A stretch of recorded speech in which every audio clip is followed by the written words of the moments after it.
sanadka 2026 gabdhuhu waa laba nooc oo keliya.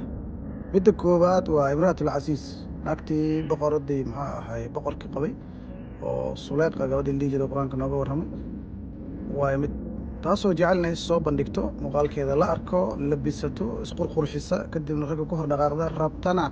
inay ragga oo dhanba ku soo yaacaan. Taas waxay macnaheedu tahay gabadhaas inay leedahay haytalak soo yaaca kaalaya ii imaadan iyo inay leedahay iyo la mid. Gabadha labaadna waxa waaye gabar Ilaahay asturay oo iyadana is asturtay oo gurigeeda joogto oo haddii ay ku samadeedna dantii daruuftana ay ku khasabtay inay bannaanka aado si ay danteeda uga soo dhammaysato, taasoo rabta inay howlaheeda soo dhammaysato kadibna soo laabato oo ay ku qasban inay bannaanka u baxdo. gabadhaas Ilaahay subxaana wa tacaala saas oo kale qur-aanka wuxuu nooga warramay aayadda 23aad ee suuratul qasas in labadii gabdhood ee nabillaahi Shucayb calayhi salaam markay xoolaha ay markaas soo aroorinayeen maadaama aabahood ayay lahaa wiilal aysan la dhalan ay dhaheen qaala taala nasir xataa yasduru bacaa oo abuuna sheekhan kabiir. Marka adiga kaarnin rag ahaan maxaa kala gudboon hadday aragto labadaas gabdhood sees oo la dhaqmaysaa.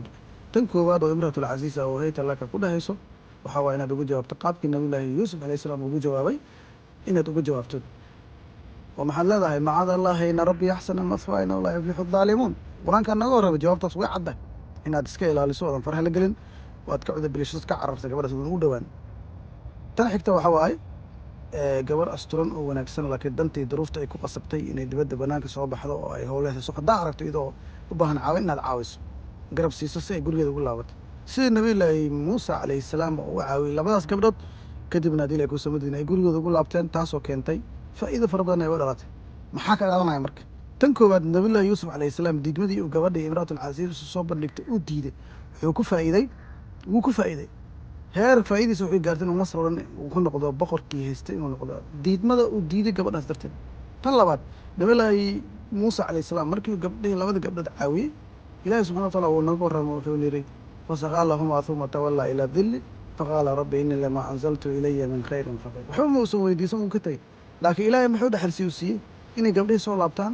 oo ay dilay ku samadina reerkii u geeyaan oo waa sheeko dheerag kadibna uu sidaas ku helay gabar saalixada oo nabi ilaahay dhalay iyo sidoo kale meeluu dega maadaama uu musaafir ahaa labadaba uu ku helay. haddaan soo laabta gabdhaha marka gabar yahay marka aad xijaaban tahay macnaheeda ma aha haddii ay ku samadeed inaad adiga una xijaaban tahay. waxaad ilaalinaysaa magaca aabbaha, waxaad ilaalinaysaa magaca hooyada, waxaad ilaalinaysaa sumcadda ninkaaga mustaqbalka haddii aad nin leedahayna ninkaaga ku qabo. waxaad ilaalinaysaa sharafta iyo sumcadda iyo raganimada walaalka ayaad ilaalinaysaa. arrintaas waxaa daliil waa marka haddii xumaan yar tusaale yar aan usoo qaadano haddii gabadha xumaan yar lagu arko ma iyaday ku ekaanaysaa maya gabar xun oo meelaha wareegaysa ama tiktok ka muuqanaysa ama social media si xun ugu soo mana aragno maxaa dhahnaa Soomaaliya anaa was naqaana waxaan idhaahdaa haddii ilaahay ku samadiidina gabadhan guriga ay ka soo baxday baa liita oo sharafteeda iyo sumcadda familkeeda ayaa liitaan saasaan dhahnaa sooma maadaama ay familkeeda markaasi dhaawacaysa arrintaas ay khatar ku tahay waxaa laga rabaa inaad sumcaddeeda ilaaliso. tusaale yar aan daliil usoo qaadana daliilka wuxuu yahay number 1 markii nabiyullaahi maryama calayhi salaam daliilkeeduna wuxuu yahay markii maryama ay dhashay wiil yar canug yar iyadoo sidatana ay reerka kusoo laabatay maxay yidhaahdeen dadkii waxay dhaheen